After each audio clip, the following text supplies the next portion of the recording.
ఇచ్చిన మాట జవదాటారు వాళ్ళు. ఫామ్ హౌస్ కే పరిమితమయ్యారు. సిగ్గుండాలి అనడానికి సిగ్గుండాలి అన్నవరా అమ్మోరా? అంటే మీ అయ్యను ఫామ్ హౌస్ వండటానిక ఓట్లు వేసింది మీకు? ఎందుకు తీసుకోవాలి? ప్రతిపక్ష నేతగా హోదా ఎందుకు తీసుకోవాలి? జీతం ఎందుకు తీసుకోవాలి? ఫామ్ హౌస్ వండడానికి నీకు ఓట్లు వేసి గెలిపించి ప్రజలు. అరే మన్మోహన్ సింగ్ గారి ప్రభుత్వంలో ఆయన ప్రధానమంత్రి నేతృత్వంలో ఈయన మంత్రిగా పనిచేసాడు. పెద్ద మనిషి చనిపోతాడు కనీసం సంతాపంతులు మూర్ఖుడి కేసీఆర్, విశ్వాసఘాతకుడు కేసీఆర్. కేసీఆర్ అంటే విశ్వాసఘాతకుడు. నువ్వు ఫామ్ హౌస్ వండడానిక?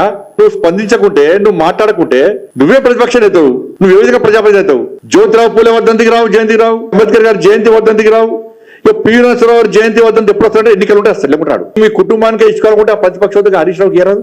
బీసీకి వెళ్ళాలంటే గంగుల కమలాకర్, శ్రీనివాస్ యాదవ్ గారు ఉన్నారు, రెడ్డికి ప్రశాంత్ రెడ్డి ఉన్నాడు, జగదీశ్వర రెడ్డి గారు ఉన్నారు. అన్ని సంకలట్టుకొని కింద పెట్టుకుని పంట అయిపోయాయి. ఎవరు రాదుగా పదవులు అన్ని నీకే కావాలి, కానీ ఫామ్ హౌస్ అంటాడు. ఈ ఫామ్ హౌస్ ఉండడాక ప్రజలు కష్టాల్లో ఆపదలు ఉన్నప్పుడు బయటకి రాని వ్యక్తి ఇక్కడ పెద్ద గాంధీ మాత్రం ఆయన ఏమన్నా ఎలక్షన్స్ రాగానే ఒకప్పుడు నడిచింది, కొన్ని రోజులు యాసతోని భాషతోని ఆ పిట్టకతో ఒకప్పుడు నడిచింది. ఇంకా గది నడుస్తూ అనుకుంటారు. రాచరిక పాలన ఇది లేదు అన్న. అంటే మీరు రాగానే మీరు ఎప్పుడు వస్తే ఫామ్ హౌస్ తాగి బయట రాగానే చెవిపోగానే ప్రజలు మీకు ఓట్లు వేయాలి. ఇది ఆ పాలసీ మీది. అటువంటి ఆలోచన ప్రజల లోపల లేదు. కేసీఆర్ ఎప్పుడు వస్తప్పుడు ఓటేయడానికి ప్రజలు సిద్ధంగా లేరు. నీ రాచరిక కుటుంబ పాలన ఇక రాదు, అది మర్చిపోలేదు.